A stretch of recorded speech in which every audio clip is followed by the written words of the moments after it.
Hey, I'm live. It's 101. I'm a little late. I'm a minute late because I was wolfing down my lunch. Happy Tuesday breakdown, everybody. It is Tuesday, and it's time for a breakdown at 1 o'clock. I'm Jeff. If you're watching this later, I'm Jeff. If you're watching this now. Anyway, we're going to talk about Sunday and maybe even the Sunday before that because we didn't have a Tuesday breakdown last week because I was waiting for a COVID test that got negative, which was great. But it meant I was quarantined at home last Tuesday, and the computer at home was not working. So we had technical difficulties, and here we are. But we're back. It's time to cover some Christmassy things. Actually, let's go back 2 weeks first, which was the end of the Gospel of Luke. And the sermon was about Jesus explaining to the disciples everything that they missed prior to the crucifixion and resurrection. And then he told them, stay in Jerusalem, the Holy Spirit's coming, and you'll know what to do then. And then he ascended into heaven. And so we talked about that whole process of the post-resurrection appearances, the fact that he showed up in the room and had some fish with them, and just what the significance of that is in the theology and historicity of the resurrection. And I have to say, that the historicity of the resurrection is a big, big, big deal. And over the last couple of messages, I've tried to really drive home that point that either it happened or it didn't happen. There's no third option. There's no, well, it happened if you believe it happened. And a lot of I think in the sermon, I called them dime store atheists, or the dime store atheistic arguments, are attacking the resurrection, because if the resurrection didn't happen, the entirety of Christianity falls like a house of cards. But if it did happen, in some ways it's unassailable. I mean, it legitimizes everything else about Christianity. And so these arguments and these questions have been around for centuries. And yet every so often a guy like Richard Dawkins or Christopher Hitchens or some name, Bertrand Russell, you go all the way back to Importance of Being Earnest guy. I can't remember his name right now off the top of my head. George Bernard Shaw. You get famous writers, personalities who repackage the same arguments for the next generation.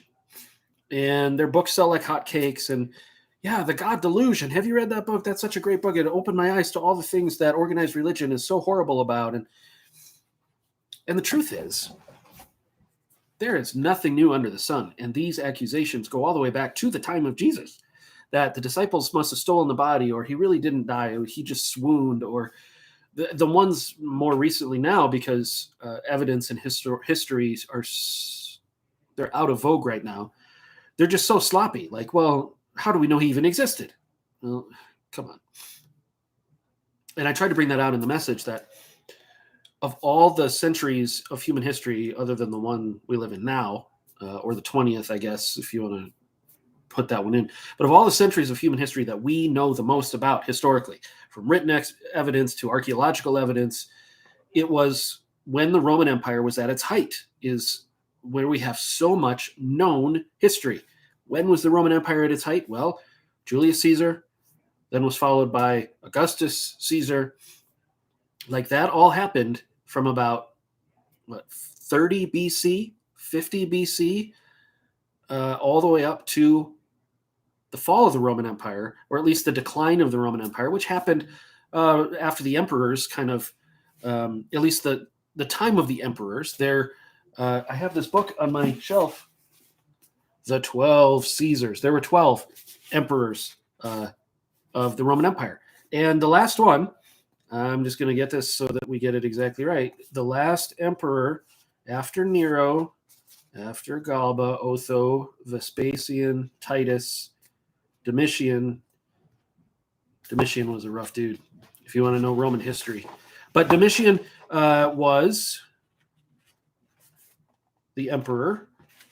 Let's get the dates exactly right. He was the last emperor, not the movie, The Last Emperor from the 80s. That was China, I think. Domitian was the last emperor, and he died, according to this book.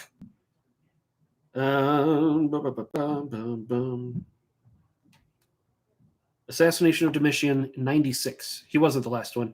There was Trajan and Hadrian. Hadrian died in the 120s, I think so. Anyway, so you're looking at what? Maybe a 200-year window, maybe, when all of this is happening. Nero and guess what else happened during that period? Yeah, a guy named Jesus was born in Bethlehem, and he became very famous around Galilee and eventually even into Jerusalem. And his followers spread throughout all of the known Roman world at the time when history was being locked in because of the Roman Empire. Well then, the dime store atheist argument that we don't know much about Jesus and it's all fabricated 200 years later is just hogwash. It's garbage, because we have the writings of Josephus, a Jewish historian. We have the writings of Pliny the Younger, who was a Roman historian. We have Herodotus, and we have all sorts of non-Christian historical authorities. You know, it's funny. Nobody ever really doubts that Julius Caesar existed. Nobody doubts that he was stabbed on the Senate floor by Brutus and the mutineers. Nobody questions the historicity of Mark Antony and Cleopatra. Nobody questions the historicity of Augustus Caesar. We actually know a lot about Pontius Pilate. So any argument, contemporary argument, that's like, well, we just don't know enough about Jesus, it was all put on him later, it's like, no, that's just terrible history. But you'll find a whole chapter on that in your general dime store atheist screed. Is that the right word for it? I think it's screed. Anyway, the point being, the central thesis of Christianity is a historical event. And if the resurrection happened, some of the other dime store accusations is, well, it was a hallucination. Well, he appeared to over 500 people. That's what it says in Corinthians. And he appeared to people all the way out in Emmaus. The same day he appeared to people in Jerusalem. They weren't together. How do they have the same exact hallucination? If it's a hallucination, it doesn't make sense. What we know about the science of the brain and hallucinations and group psychology, the gospel stories don't allow for that as the explanation.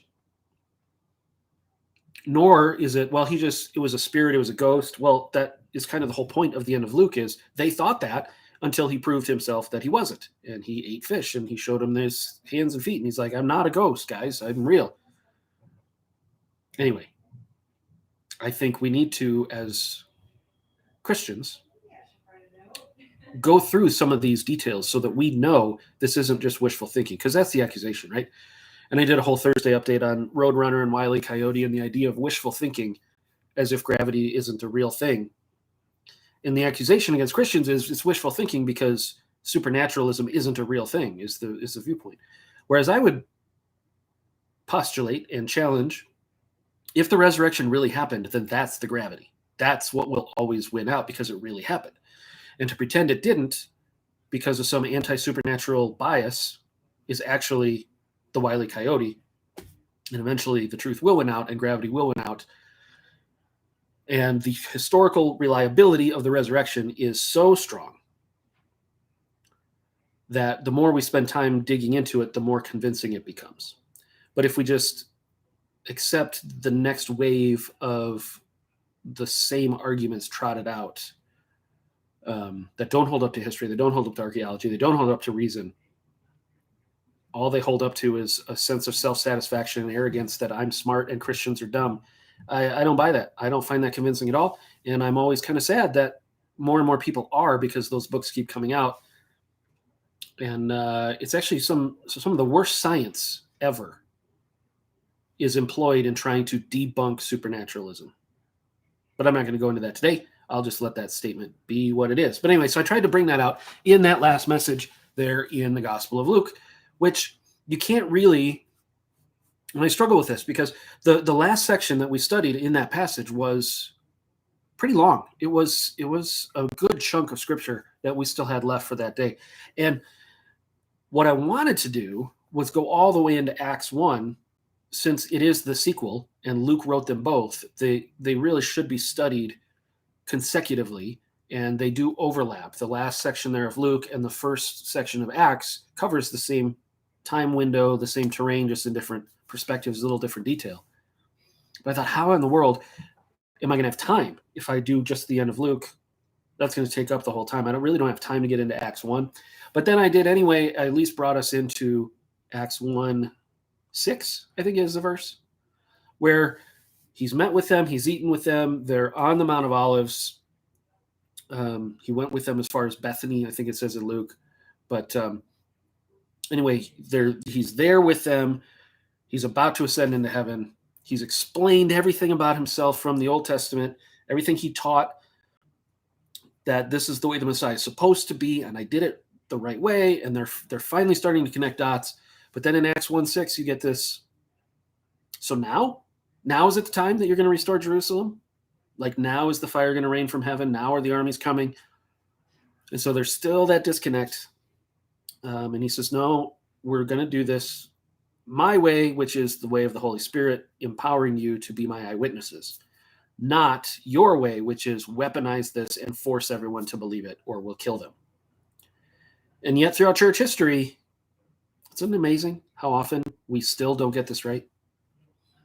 Whether it was, the Crusades, the medieval times, again, dime store atheism makes those things out to be what they weren't historically, but they still weren't good. Actually, I have a friend who says, whenever anybody says, well, what about the Crusades as an argument against Christianity? His response to them is always, okay, name 2 crusaders. And you can't say King John from Robin Hood. Or I'll even spot you, King John. Give me one more crusader. So again, people don't really know their history. They haven't really studied it. They just kind of know the talking points. Oh, the Salem witch trial. See, Christianity is horrible. I saw the Crucible. I know that it's terrible.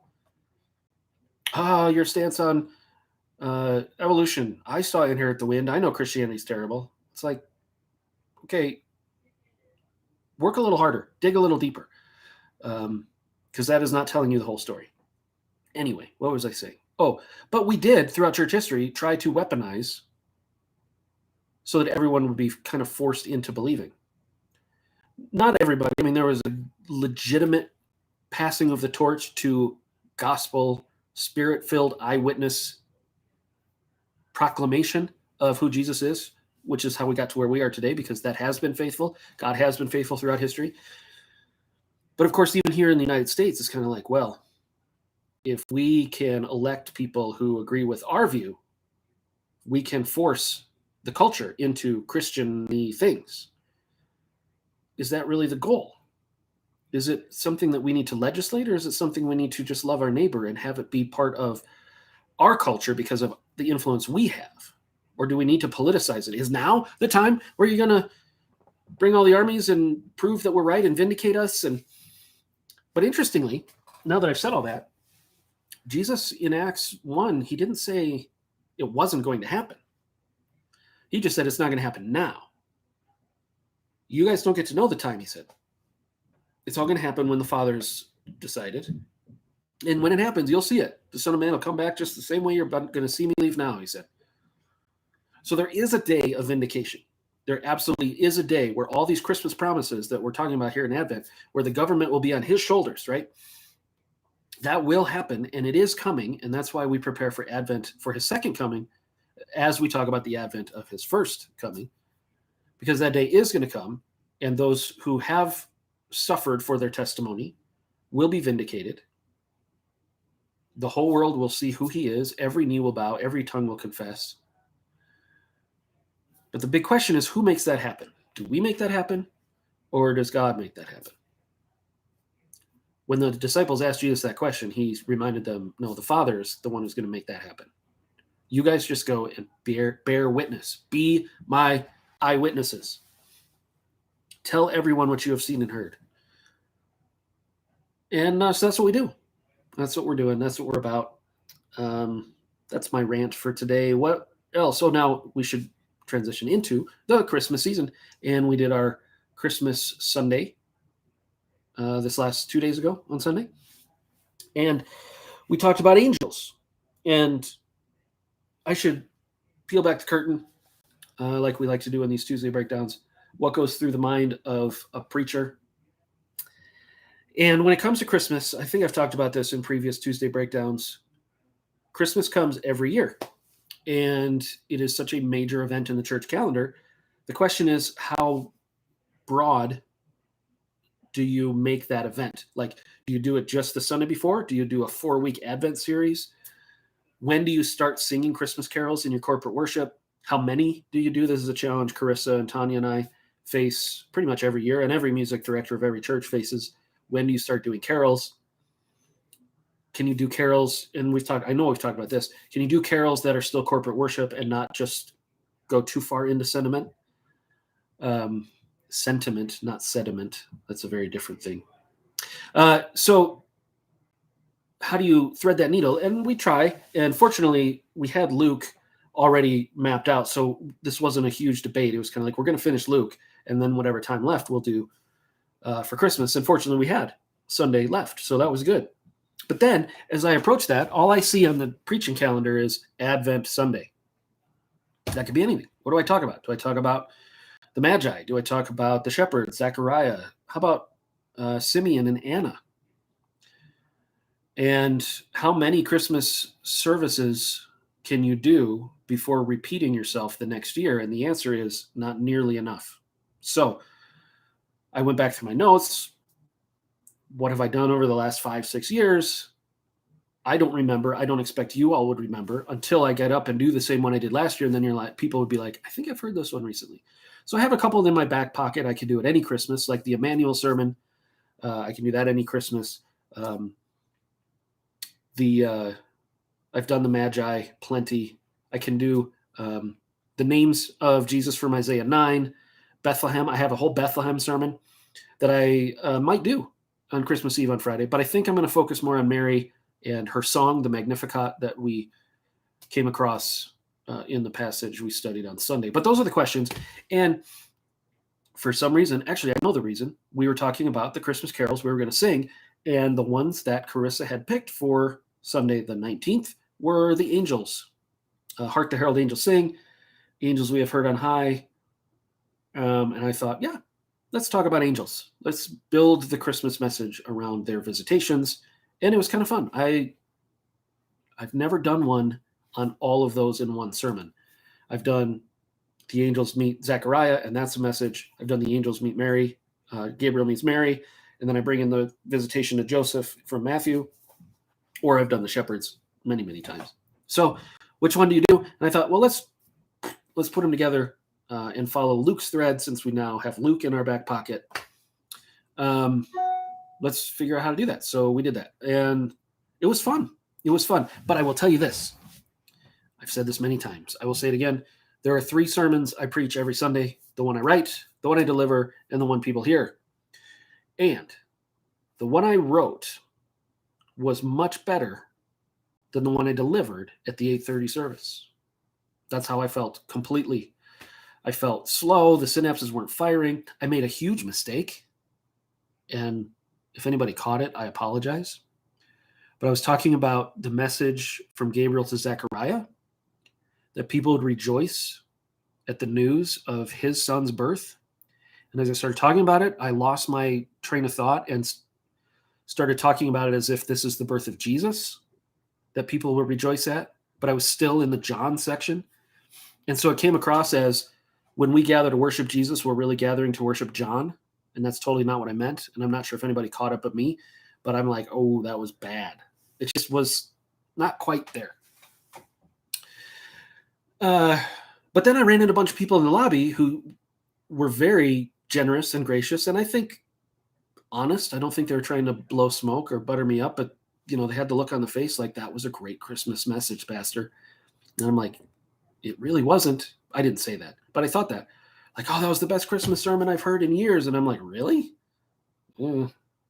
That's not good. But at the same time, again, that's the 3rd sermon. It's the one people heard, and the Spirit does all sorts of things. And So thank you to anybody who felt that way. And I believe you. But I did some quick reworking. And I will say that I think, from my perspective, the 10:15, sorry, I get that mixed up, 10:15, second hour, was better than the one I had written, because I had worked out some of those kinks. That doesn't always happen. Sometimes the first service, everything's fresh, everything's good, and I'm on it, and it's tight. And then I get a little too loose at the second one, and it's not as good in my brain. But then other times, what happened on Sunday, from my perspective, can happen, which is I'm able to tweak it enough to make it what I really wanted by the time it's the second one. And occasionally they're both great, and occasionally they're both terrible. And what can we do? Fortunately, the Spirit knows what he's doing. And that third one is the most important, and that is what you heard. And that was actually my prayer on Sunday. We have a prayer team that meets here in my office to pray during the services. And before I went out, they were gathering and asking me for prayer requests. And I said, my prayer request today, this last Sunday, more than anything else, is that I will forget about myself today. That when I'm meeting people in the lobby, it can be about them and not me. And that when I'm preaching, it can be about Jesus and not me. And so we prayed over that. We prayed for that. And even as I'm telling you my analysis of the two sermons, there was still a freedom I felt all morning of, however this goes is going to be up to the Lord. And that makes it fun. That makes it freeing. That even as I'm telling you my analysis, and we do this breakdown where we talk about my perspective on all this stuff, really never, ever, ever is any of this analysis as important as whatever the Spirit spoke to that one person in the room. So I'm amazed that anybody would watch this and care, but I feel like I want to confess some of these things. But I think Sunday was a great example of me going up and feeling like, that's not as good as I could do it. And then I made some tweaks, and then it was maybe as good as I can do it. And yet, whether or not it impacted anybody has nothing to do with either of those things. So I take it very seriously. I do work hard at it. I do think it through. But the beauty of doing anything by the power of the Spirit is that at the end of the day, he's strong when we're weak, and he'll do what he wants, when he wants, how he wants. And if he wants us to be a part of that, that's just an honor. That's just a complete privilege. And my identity is sound and safe in him. So we do what we do. And I got to do that, and that was great. So that was a really fun one. We always, at Christmas time, try to, when I say we, I mean the staff here at Grace. We always want to put our best foot forward. We don't want to halfway it just because it's Christmas. And I think to a person on staff, we thought about that last week. It's a big Sunday before Christmas. Now more than ever, let's make it about Jesus and the gospel. Let's not just lean into the sentiment and lose the point. And so there was an energy and an excitement in the room for that, and I appreciated that. One of the things that I did in a video back in October is how to really bless and appreciate your pastors during Pastor Appreciation Month, which was October. And one of the 5 that I listed was come to church ready. Come to church ready to worship. Come to church ready to serve, not to be served. Come to church ready for the congregation to meet with the Lord. Like, that's what we're trying to do here. And some weeks I can definitely sense that. And I sensed that on Sunday. I felt like there was an energy in the room because people were excited. And I don't think it was just Christmas. I think it's because there's an excitement to come together to worship Jesus. And I love when that happens. And I mean, obviously that's what we aim for every Sunday. And this last one, we had people in town visiting family. We had people out of town visiting family. We have new people coming every week, and just trying to keep up with new names and people we meet in the lobby. It's really fun. It's fun to have to remember names because you are meeting a lot of new people. So that's where we're at. Kids ministry is doing really well in terms of seeing people come and seeing people enjoy themselves. Pastor James said one of the things he did upstairs this last week was they did a karaoke of Feliz Navidad and gave the kids a chance to get up. And I think that's fun. That would be really fun. I don't know if I would trust an adult karaoke party, but maybe we should do that sometime. Anyway, those are some of the thoughts bouncing around. This Friday is Christmas Eve, and I will be, like I said, focusing on Mary, Joseph, Bethlehem, Mary's song of praise. Not quite sure how that's all going to go, but I'll be working on that tomorrow. And then one of the great things about Grace Church, and if you're new to Grace, if you're just kind of finding out about it, one of the first things that happened when I got here 9 years ago is, and I don't know if this was something I inherited. I can't remember. I'll give credit to my predecessor, Tom, but we reinforced it when I came. And that is from Christmas to New Year's is holidays for the church staff and volunteers. That when I was, so let me take this back a little bit. I got 4 minutes here to tell you the story. I church planted, well, 3 times in my life, but the one where I put all my eggs into it personally was a church plant in Southeast Aurora, Colorado. And we were at it for 7 years. And the church is still going, which is great. But we started from scratch. It was about 7 of us in my living room that started this thing. But we grew and we got stable. And anyway, we were meeting in a high school theater for the last 3 years I was there. And if the high school had a play, they wouldn't let us in on that Sunday. Or if there was, quite often there were snowstorms on Saturdays, but they're not bringing the plows out on Saturday night for a school parking lot. And so there were times we got snowed out or whatever. And when you're a church plant, there's this angst because, well, if we don't meet, we don't get an offering. And if we don't get an offering, we don't pay our bills this month. We need 52 out of 52 or we won't make it. I mean, there's just that pressure. And at a church like Grace, when I got here, I thought, oh, good, there's stability. I don't have to worry about that. But no, what happens is everything scales. And when you have your own building, now there's more bills. And all this stuff is happening. And what I learned, though, during those days in Aurora was the church didn't collapse because we missed a Sunday. And the more we thought about that and the more years went by, the more we realized that's actually not a bad discipline. The Sabbath idea of saying, you know, this thing won't crash just because we miss one. And so when I got here, we talked about that. I remember talking about that with the staff and the elders. And again, I'm gonna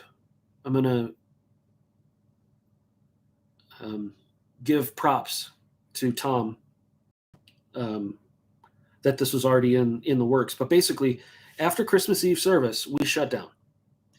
And then the following Sunday, everybody gets off. And as pastors, we're still available. We'll still be checking emails and voicemails and stuff, but we're not taking meetings. We're not running anything. The church is essentially dormant for that week. And the reason being is it's a good discipline for us to remember the kingdom is bigger than us. And it's okay to trust that. It's not only okay, it's healthy to trust that sometimes. So normally that Sunday, like from Christmas Eve to New Year's, you have a Sunday in the middle there. And so in the last 9 years, the elders have run that service. But this year, the first Sunday after Christmas is like the next day. So what we're going to do as a staff is we're going to finish on the 26th and then take that week. And so Sunday the 2nd will be our elder service. And all of that is a good thing. All of that is a way to affirm our faith in Jesus to take care of his church. All of that is to bless not only the staff, but the volunteers and the rotations and all that stuff just to make Sundays happen. We love what we do here, but sometimes the machine can eat you. So we try and say the machine doesn't always win. We are children, daughters, sons of the Most High, and we're going to celebrate that together and let him be in charge, which we kind of do every week. But when you specifically say we're going to do it this way and everybody can breathe easy for the holidays, travel, see family, whatever, it is a real blessing. So for those of you at Grace who didn't know we do that, that's what we do. And for those of you at Grace who allow us to do that, we say very, very great thank you to you, which means in the last 8 seconds, we won't have a Tuesday breakdown until Tuesday, January 4th. So until then, I will see you. Have a wonderful holiday season. Have a wonderful Christmas week. Hopefully we will see you Friday night. If we don't, have a wonderful Christmas. Thank you. See you later.